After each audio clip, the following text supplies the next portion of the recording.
उद्धव जी के अगले प्रश्न पर चलते हैं।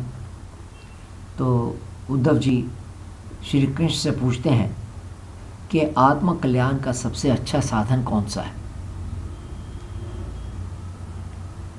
और दूसरी बात पूछते हैं कि क्या भक्ति योग से सब आसक्ति छूटकर मन परमात्मा से जुड़ सकता है।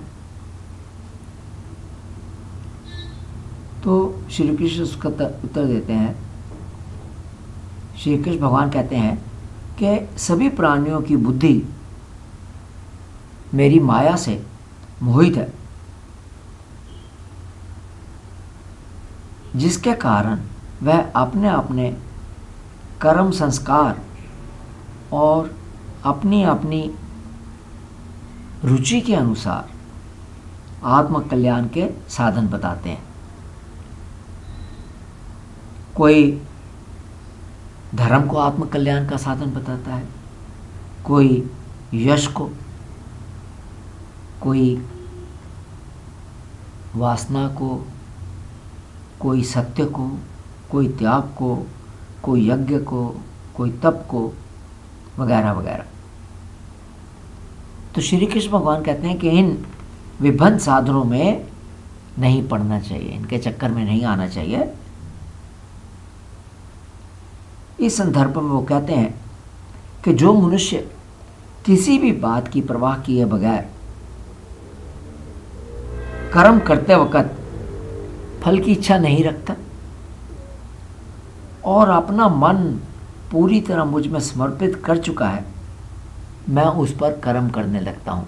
तो दो बातें कहीं, एक पूर्ण समर्पण और एक कर्म को फल के साथ नहीं जोड़ना। श्री कृष्ण कहते हैं, आगे कहते हैं कि जो सब प्रकार के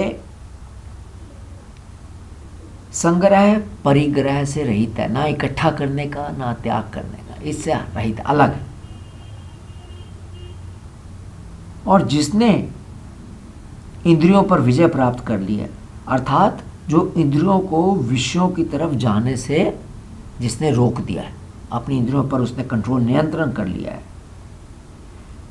जो केवल मेरे को प्राप्त करने में ही संतोष प्राप्त करता है, अर्थात संसारिक इच्छाओं की तरफ नहीं जाता, संसारिक विषयों की तरफ नहीं जाता, वो केवल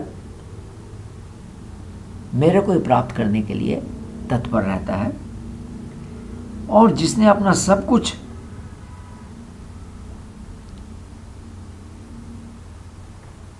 मुझे सौंप दिया है, यहाँ तक कि वह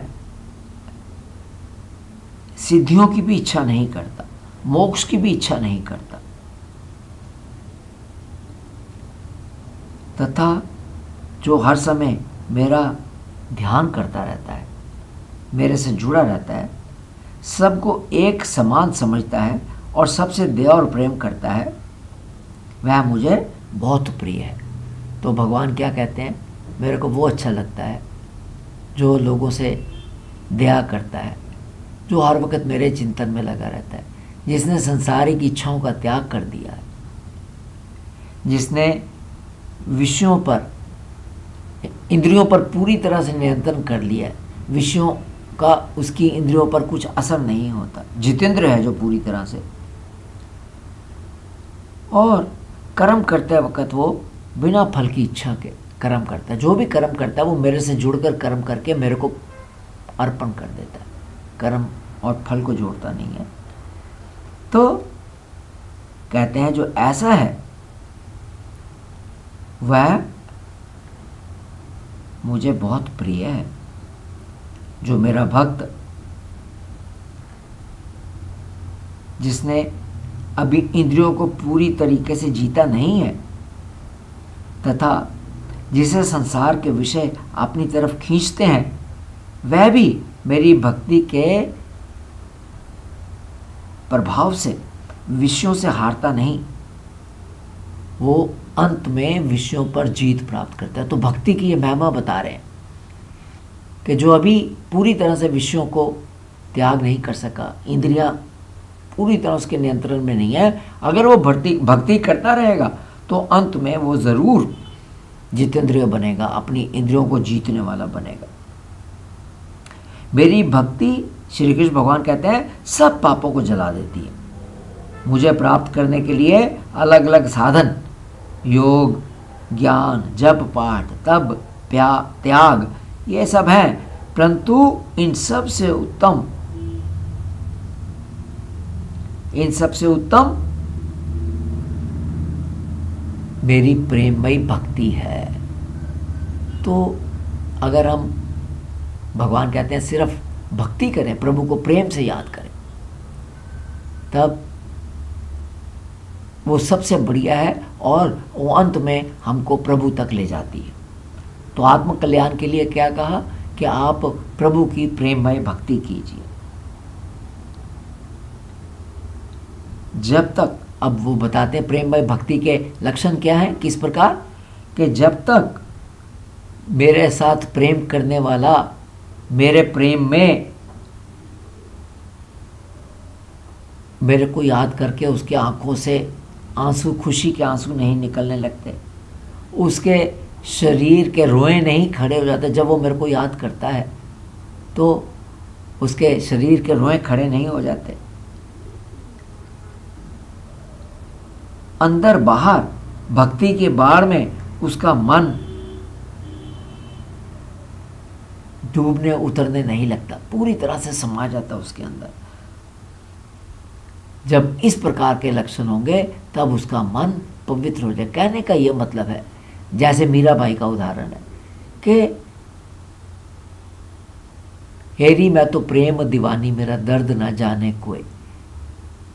तो जो इस प्रकार से दीवाना प्रेम में, प्रभु के प्रेम में पढ़कर, बाकी सब उसकी आंखों से आंसू निकल रहे हैं, रो रहे हैं कि प्रभु कब आप मेरे को दर्शन दोगे, प्रभु आप मेरे पर कब कृपा करेंगे।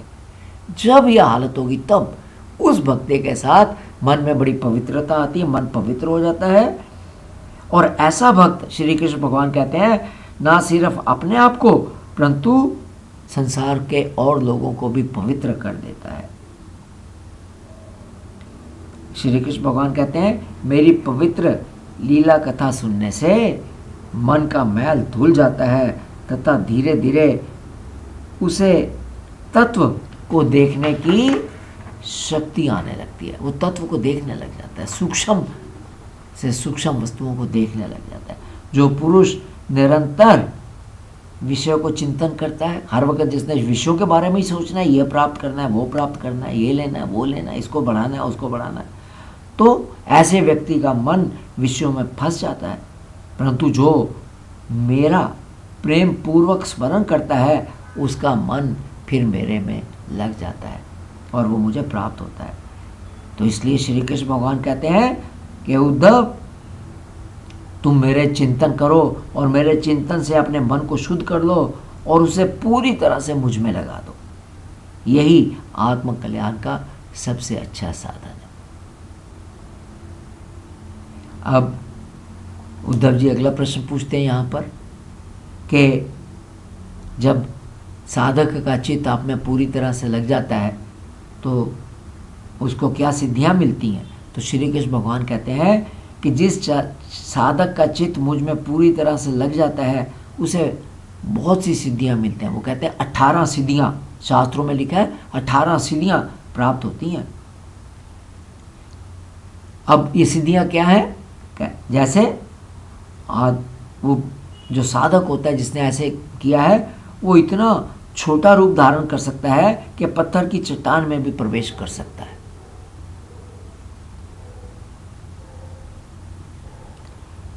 वो सब इंद्रियों का स्वामी बन जाता है। इंद्रियां, 5 महाभूत, ये सब का स्वामी बन जाता है। इच्छा अनुसार जो भी भोग प्राप्त करना चाहे वो कर सकता है। फिर वो सारे शरीरों को और जीवों को अपनी इच्छा अनुसार प्रेरित करने का समर्थ प्राप्त कर लेता है। वो लोगों को कैसा भी इंस्पायर कर सकता है। उसमें भगवान के स्वाभाविक गुण आने लगते हैं, प्राप्त करता है। उसकी सारी इच्छाएं समाप्त हो जाती हैं, उसे कोई इच्छा नहीं। वो आकाश में उड़ने वाले अलग अलग प्राणियों की बोलियां सुनकर वो समझने लगता है, उसको समझ सकता है। वह दूरदर्शन अर्थात सारे संसार को देख सकता है। ऐसा योगी जहाँ भी जाने की इच्छा करता है वहीं पर उसका शरीर उसी क्षण पहुँच जाता है। मन से इच्छा हुई यहाँ से अमेरिका जाना है तो उसी क्षण आपको वीज़ा की ज़रूरत नहीं, कुछ नहीं, आप वहाँ पहुँच सकते हैं। वह जैसा संकल्प धारण करता है वह संकल्प उसका सिद्ध हो जाता है। वह भूत भविष्य वर्तमान सबको जानने वाला बन जाता है। उसे आग जल आदि कोई पदार्थ नष्ट नहीं कर सकता, वो अजय हो जाता है। तो इस प्रकार अलग अलग सिद्धियां ऐसे भक्त को प्राप्त हो जाती हैं। श्री कृष्ण भगवान कहते हैं जिसने अपना प्राण मन इंद्रियों पर विजय प्राप्त कर ली, जो मेरे ही स्वरूप की धारणा कर रहा है, उसके लिए कोई भी सिद्धि दुर्लभ नहीं। जो मुझसे एक हो रहा है उसके लिए ये सिद्धियों का प्राप्त होना एक सिर्फ रुकावट है।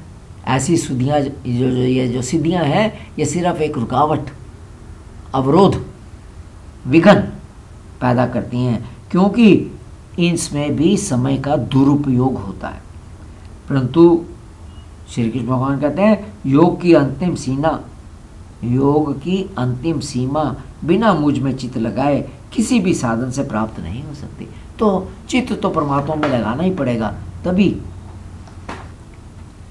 वो योग की अंतिम सीमा। और फिर यहाँ पर अगला प्रश्न है उद्धव जी का कि बड़े बड़े ऋषि आपके जिन रूपों और विभूतियों की परम भक्ति के साथ उपासना कर सिद्धि प्राप्त करते हैं वो बताएं। तो श्री कृष्ण भगवान कहते हैं कि अर्जुन ने भी महाभारत के युद्ध स्थान पर यह प्रश्न मुझसे किया था। अब वो कहते हैं मैं समस्त प्राणियों की आत्मा, उनका भला चाहने वाला हूँ और उनका नियामक हूँ, कंट्रोल करता हूँ। गतिशील पदार्थों में मैं गति हूँ, अपने अधीन करने वालों में मैं काल हूँ, गुणों में उनकी साम्यावस्था इक्विलिब्रियम हूँ।